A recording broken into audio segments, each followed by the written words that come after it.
Good afternoon. It's a real pleasure for us to share the World Bank experience in managing cybersecurity risks in treasury operations.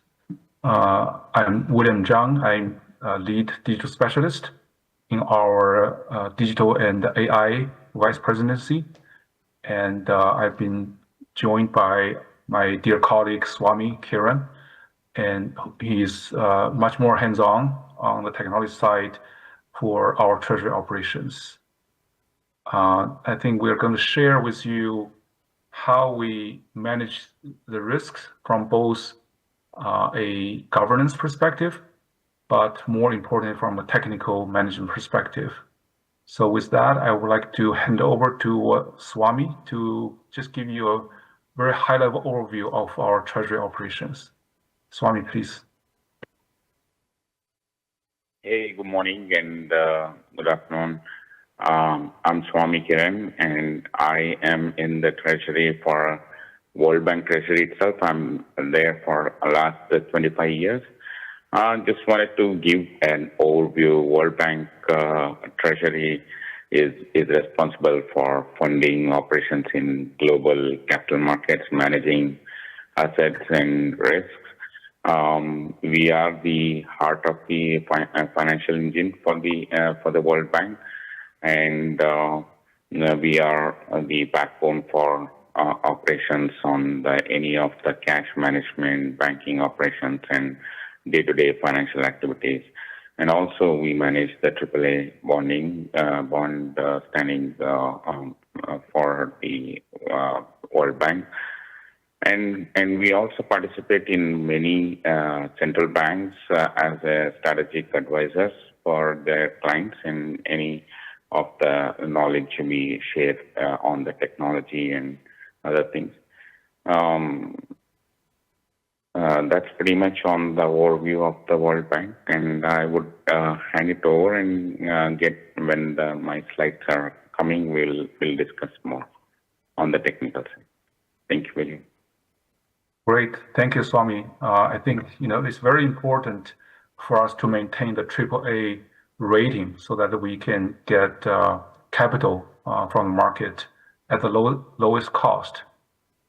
So, when we look at our treasury operations within the World Bank Group itself, when we think about cybersecurity, quite some years ago when we tried to set up the strategy, we realized that our treasury function is really a bank within the overall World Bank, which is more like a university environment where we do a lot of research, and then we do a lot of public activities that are really open to the public.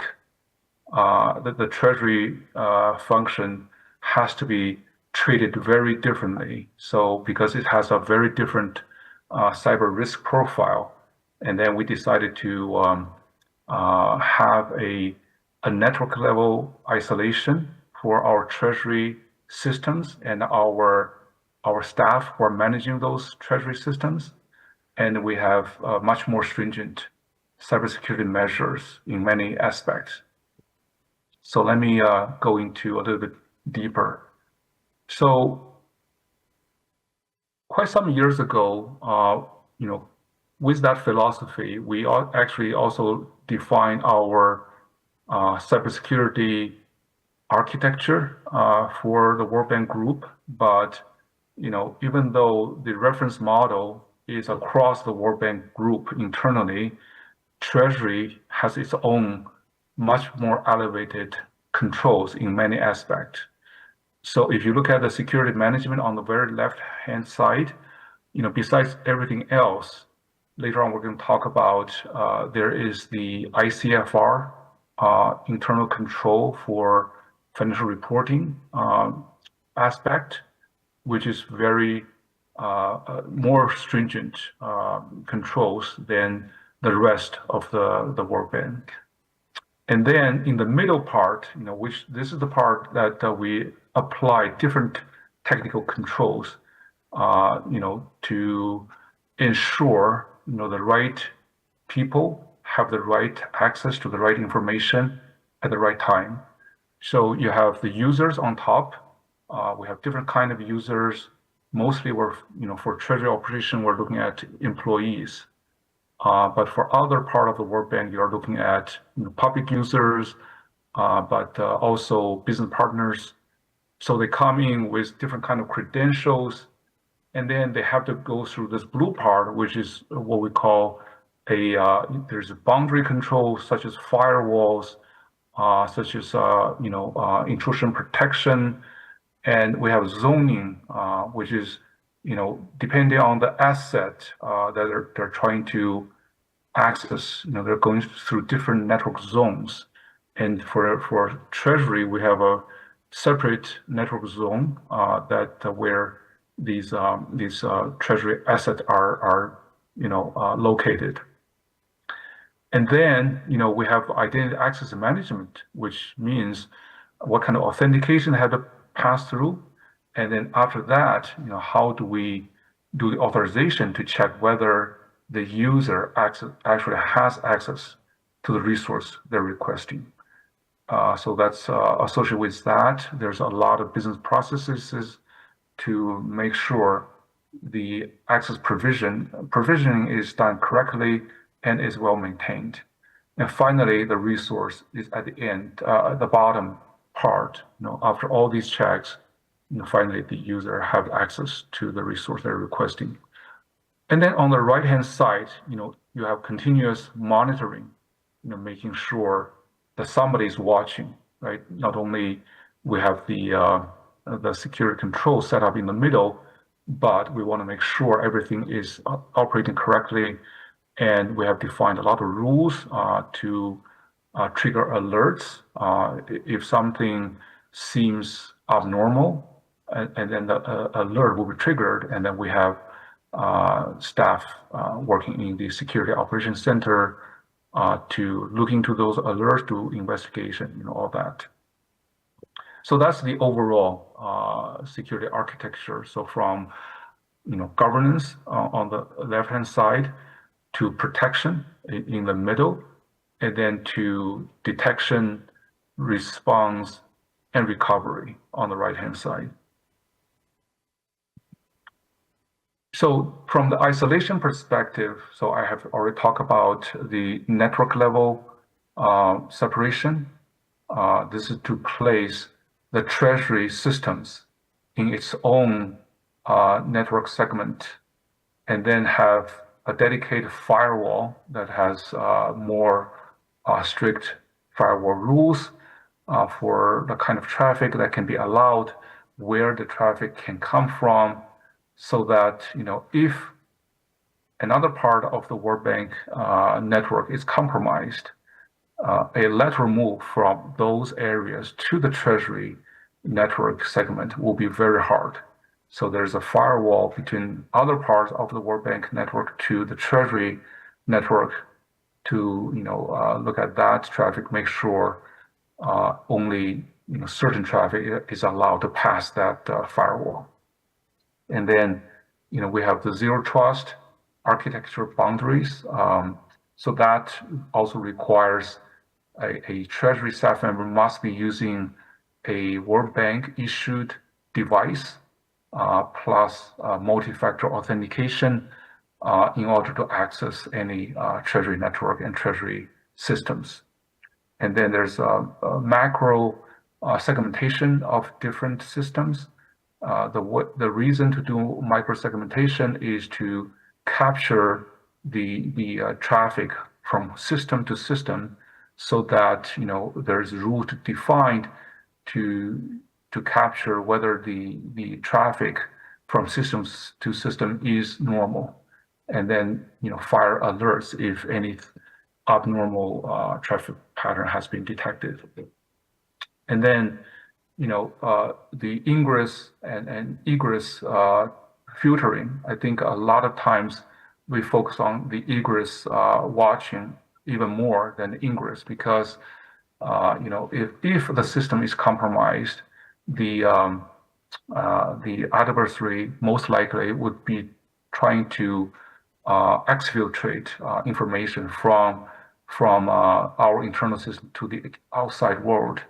or they may do the command control kind of communication from a compromised system from internal network to a command and control server somewhere in the cloud.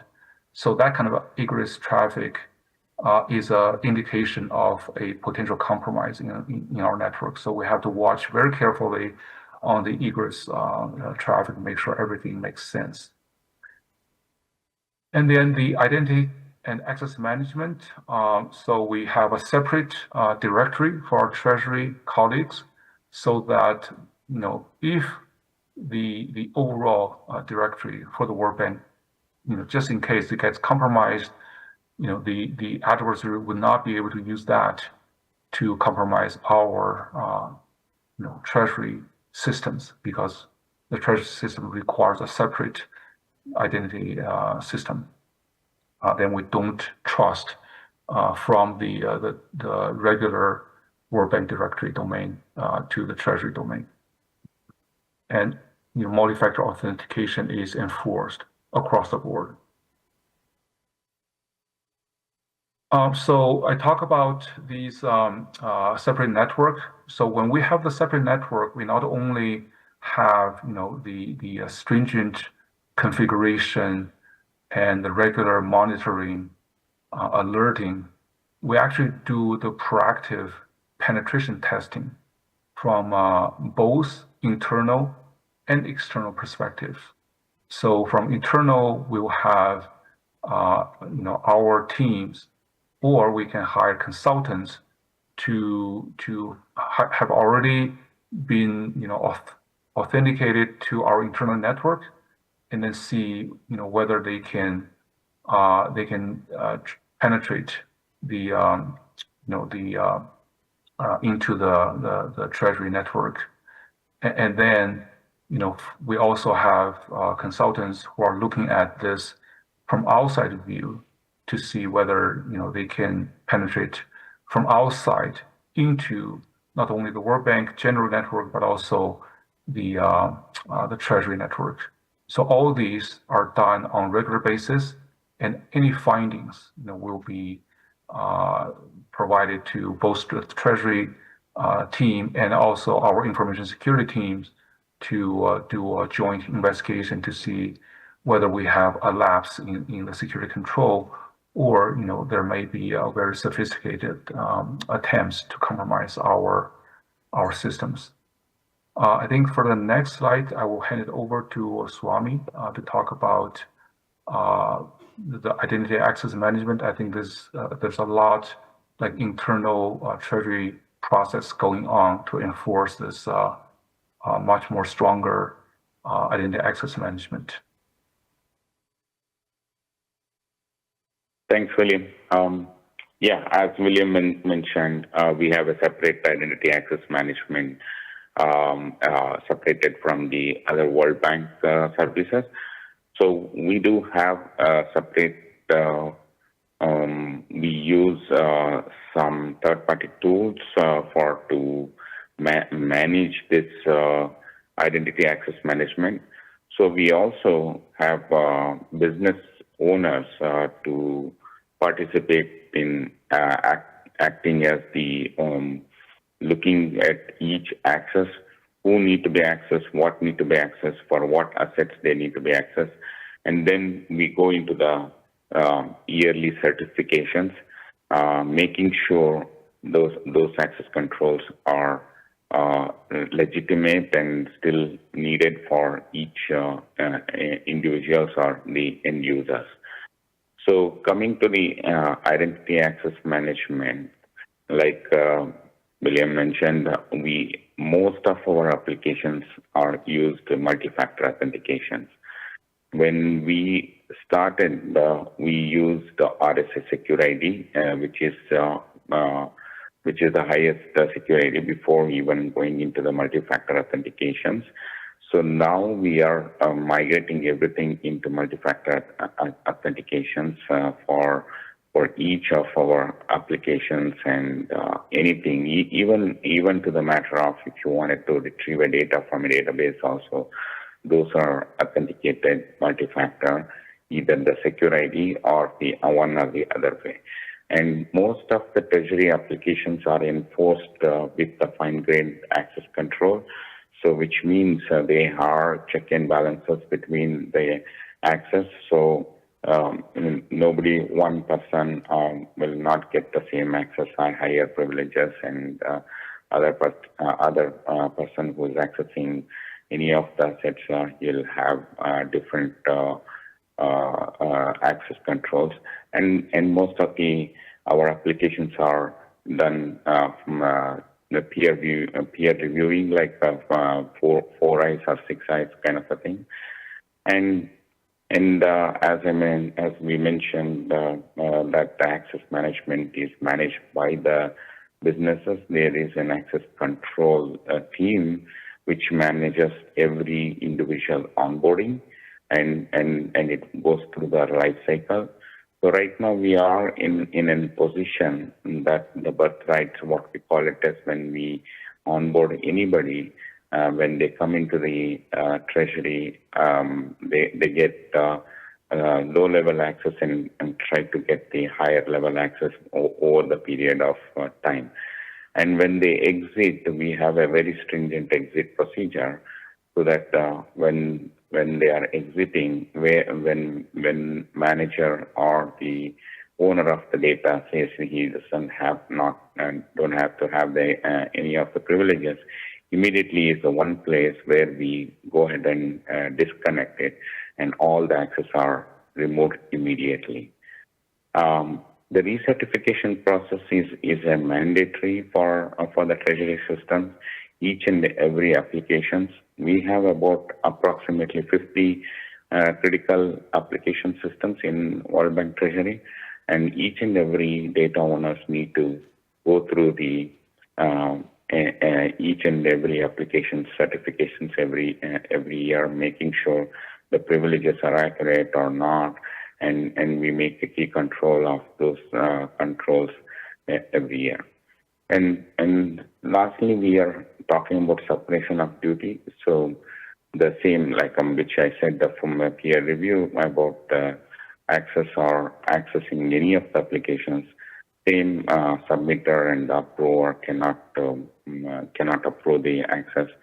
So the submitter need to be separate, and the approvers need to be separate. In the same, there are many critical operations also is like that. And the same user cannot do all the process also. The process is being, one of the process is being, higher process is being done, there is a peer review process. If the lower process is done by an end user, then there is an approval process inside the asset, each of the applications.